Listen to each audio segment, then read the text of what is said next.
యోబు గ్రంథంలో యోబుకు రోగాలు వ్యాధులు అన్నీ వస్తాయి. బాగా వినండి. అక్కడ ఒక దూత లూసిఫర్ వెళ్ళి దేవుని దగ్గర పర్మిషన్ అడుగుతుందంట. ఏం అడుగుతుంది? నేను యోబును చంపేస్తా అంటే దేవుడు ఏమంటాడు? ఆయన ప్రాణాన్ని మాత్రం నువ్వు ముట్టకు.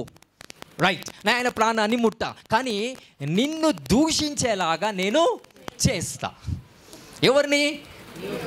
దేవుణ్ణి దూషించేలాగా లూసిఫర్ చేస్తుందంట యోబు విషయంలో. దేవుడు ఏం చేశాడు? రైట్, నీకు you are granted the permission, వెళ్ళు, ఏమైనా వేసుకో, బట్ ప్రాణాన్ని మాత్రం ముట్ట. రోగాలు వచ్చినాయి, వ్యాధులు వచ్చినాయి, బాధపడతా ఉన్నాడు. బాగా వినండి, you have to receive this word. రోగాలు వచ్చినాయి, బాధలు వచ్చినాయి, భర్తకి బాగా ఇబ్బంది పడుతున్నాడు. భార్య వచ్చి చనిపో అని అనలే, దేవుని దూషించి చనిపో అన్న. ఎందుకు దేవుని దూషించి చనిపో అన్నది తెలుసా? దేవుని దూషిస్తే చావు వస్తుంది కాబట్టి. నార్మల్గా చనిపో అంటే చావు రాదు, బికాస్ ఆయన చావు అనేది దేవుల్లో దాచబడి ఉంది. సో ఎప్పుడైతే యోబు పాపం చేస్తాడో, అంటే దేవుణ్ణి దూషిస్తాడో, మరణం అనేది అతనికి వచ్చేస్తాడు. సో ఇప్పుడు వాళ్ళ భార్య, ఎవరు? వాళ్ళ భార్య యోబుతో ఏమంటుంది? నువ్వు చనిపో, ఇన్ని కష్టాలు నీకెందుకు అనట్లే, ఇన్ని కష్టాలు నీకెందుకని దూషించి ఎవరు మాట్లాడిపిస్తున్నారు ఆమెతో? Because you are loving the person. Yobu భార్యను ఎక్కువగా ప్రేమిస్తున్నాడు కాబట్టి సాతాను వాళ్ళ భార్యను ఎక్కువగా ప్రేమిస్తుంది. Are you getting? ఒక భార్య భర్తని ఎక్కువగా అంటే మీనింగ్ దట్ దేవుణ్ణి పక్కన పెట్టి ఎక్కువగా ప్రేమిస్తే సాతాను యొక్క ప్రేమ ఒలికిపోతుందంట ఆమె మీద. I am getting? Satan goes into the wife's spirit and trying to tempt the Job. ఏమని చెప్పిస్తుంది వాళ్ళ భార్యతో? నువ్వు దేవుణ్ణి దూషించి చనిపో. You have all these experience. నేను ఎంత ప్రేమించాను, చాలా బాధ ఉందండి ఇప్పుడు. ఎందుకు? ఎక్కువగా ఎంతో ప్రేమించు. So this is the finest mystery. ఈ మాట ఎవ్వరు కూడా మర్చిపోకండి. నువ్వు దేవుని కన్నా ఎక్కువగా దేన్ని ప్రేమిస్తావో సాతాను వాణ్ణి ప్రేమిస్తాడు. సాతాను వాణ్ణి ప్రేమిస్తే వానితో ఆటలాడి, వాణ్ణి శోధించి, వాణ్ణి సంపూర్ణముగా నాశనం చేస్తే నీ హృదయము బాధపడిపోతుందండి. నిన్ను శోధించలేక నిన్ను ప్రేమించి వాణ్ణి శోధిస్తుందండి. Satan doesn't have power to tempt Job. యోబు దగ్గరికి వెళ్ళి సాతాను డైరెక్ట్గా శోధించలేకపోతున్నాడు. బట్ యోబు వాళ్ళ భార్యను ప్రేమిస్తున్నాడు కనుక సాతాను ఎక్కడికి వచ్చేసింది? నువ్వు దేవుల్లో బలవంతుడివే కనుక సైటన్ శోధన మీ దగ్గరికి డైరెక్ట్గా రాదు.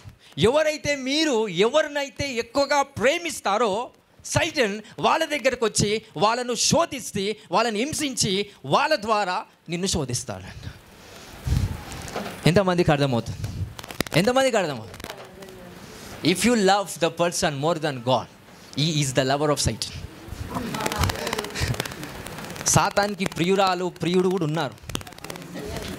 దేవుని కంటే ఎక్కువగా నువ్వు ఎవరిని ప్రేమిస్తావో అదే దాని ప్రియుడు. ఆ స్త్రీయే ప్రియురాలు. హల్లెలూయా, హల్లెలూయా. ఎంతమందికి అర్థమవుతుంది? అందుకే మాథ్యూ చాప్టర్ 10లో ఏమంటున్నాడు యేసు ప్రభు? తల్లి కూతుళ్ళ మధ్యలో, అత్త కోడల మధ్యలో, కొడుకు తండ్రి మధ్యలో నేను ఖడ్గము పంపవచ్చి తిని సమాధానము ఇస్తున్నానని తలంచకండి. I came to release a sword. Hallelujah. That sword is the Satan. That sword is the evil spirit.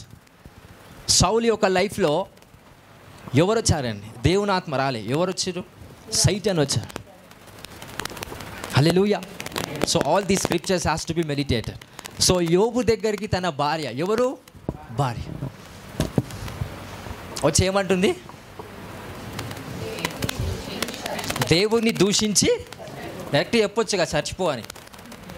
డైరెక్ట్గా చనిపో అంటే చావలేడు, ఆయనకి మరణం రాదు. యోబు అనే వ్యక్తికి మరణము రాదు. ఎప్పుడు వస్తుంది? దేవుని దూషిస్తే వస్తుంది. అది భార్యకు తెలీదు. పాపం, అమాయకురాలు. బట్ సాతాన్కి తెలుసు కనుక భార్య సైతాన్కి అలో చేసింది. ఇప్పుడు సైతాన్ ఎవరి ద్వారా పనిచేస్తున్నాడు? భార్య ద్వారా. ఏమని పలికిస్తున్నాడు? దేవుని దూషించి. ఎంతమంది దేవుని దూషిస్తున్నారు మీ కష్టాల వల్ల? ఎంతమంది దేవుని విషయంలో విసుక్కుంటున్నారు? యేసయ్యా నా జీవితంలో ఏం జరుగుతాయి, ఏం చేస్తున్నావో ఏమో, అసలు నువ్వు ఉన్నావా లేవో కూడా నాకు అర్థం అవ్వట్లేదు. నేను ఎంత ప్రయత్నాలు చేసినా నా వల్ల అవ్వట్లేదు. నువ్వు చేసే ప్రయత్నం దేవుని చిత్తం కాదు కాబట్టి అవ్వట్లేదు. జస్ట్ చిన్న లాజిక్ మిస్ అవ్వకండి. చిన్న లాజిక్ మిస్ అవుతే లైఫ్ లాంగ్ బాధపడాల్సి వస్తుంది. Be a prophetic. దేవుని ఆత్మతో వెళ్ళేవాడు సుఖపూర్వకంగా వెళ్తాడు మన లైఫ్ జర్నీ అంతా కూడా. దేవుని ఆత్మతో వెళ్ళకపోతే కష్టాల ద్వారా వెళ్తాడంట. It is because of your hand. నీ చేతిలోనే సమస్తం దాచబడి ఉంది. హల్లెలూయా. సో ఇప్పుడు సైతాన్ ఎవరిని ప్రేమిస్తాడు? నువ్వు దేవుళ్ళు ఉన్నావు కాబట్టి నీ భార్య వెనక. సో ఎవరైతే దేవుని కన్నా ఎక్కువగా ప్రేమిస్తాడో అంటే is loving wife more than God. భార్యను ప్రేమిస్తుందంటే కారణం ఎవరు? సైతాన్ భార్యను ప్రేమిస్తుందంటే కారణం ఎవరు? భర్త. సైతాన్ భర్తను ప్రేమిస్తుందంటే కారణం ఎవరు? ఎవడు అవన్నీ దూషించనక్కర్లేదు. హల్లెలూయా, హల్లెలూయా. వాక్యం అర్థమవుతుందా?